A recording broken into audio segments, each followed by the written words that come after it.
September has arrived, and with it the possibility of a new market storm. Let's talk about it on the weekly update. Okay, friends, let's talk about the possibility of a market storm in September. Here's what you need to know. First up, the market has hit a soft patch right out of the gate as soon as we started September. Is this a harbinger of something more dire? Let's take a look at it. For my take, what I'm showing you here, this is seasonality in the S&P 500. Now, we're going to use seasonality, but remember to take it with a grain of salt. What seasonality does, it looks at the historical trend, how does the S&P 500 trade historically in the months of the year. What you notice here, this is the non-presidential election year, and what I'll say about it is you typically find that the market runs into a little bit of a soft patch from about August forward. That's pretty normal during this span of time. And then, of course, as we get into November and December, these are some of the best months of the year for the market. But if you look down here at the presidential election cycle year, you notice that this trend is actually more pronounced.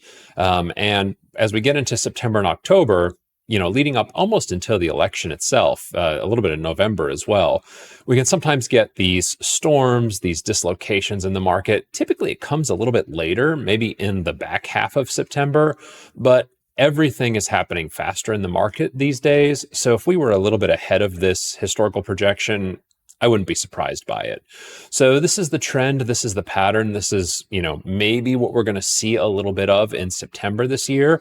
But what this tells us is this is completely normal market action. Now, the market gives us this pattern, but there might be some reasons for why this is the case, right? If you think about large corporations, and, I spend most of my day talking to business owners, just about everybody is saying, hey, we're not doing anything right now. We're going to wait and see how the election shakes out. So I think that what happens is there's this sort of like air pocket in economic activity that we run into. And then as we get through the election, we get clarity about what the next 4 years of tax policy is going to look like, the next 4 years of stimulus. So if you're working at a large business and you've got a capital expenditure budget, then you can more confidently make those budgeting decisions. Certainly, if you're only a month or two away from, potentially a change in all of these policy things, you're not going to do anything big. You're rather just going to wait for the next 2 months. And then as you get into as you get to the other side of the election, you still have that same capital budgeting, allowance that you set at the early part of the year, and it needs to be spent before we get to the end of the year. And so what you see is there's sort of like a spending surge that catches us back up at the end of the year. So if we get some weakness here in September, I wouldn't be surprised. So what does it all mean to you? September bringing some market storms?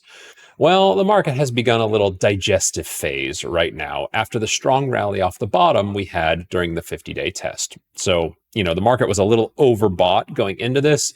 Digestive phase is where we move sideways, where we consolidate on some of our gains. All of this stuff is pretty normal, right? This is normal and healthy market action. I prefer this sort of stuff compared to the market going up in a straight line. That's actually the stuff that I get a little bit worried about. And all that the market is doing right now fits with our seasonality pattern. Seasonality is not gospel truth, but at least it helps inform us a little bit as to, hey, what are some historical patterns that we can look to? There are a lot of rational economic reasons why we might be in a little economic soft patch immediately prior to the election. And then finally, after the election, companies are going to find themselves with, unspent capital budgets and a year-end deadline, which is typically going to create the lift. So what does this all mean? If we were to get some upset in September, I wouldn't be surprised. Finally, economic storm is still here, so I'm still keeping this point number 5 at the bottom. The intensity of the storm, well, we got JOLTS data earlier today, and what that told us was, hiring is a little bit subdued. So the storm is not ending. We're sprinkles, and it's slowly turning into maybe something bigger. We'll see what rate cuts do, with this state of play. So there you go. That's where we're at. Totally normal behavior in the market.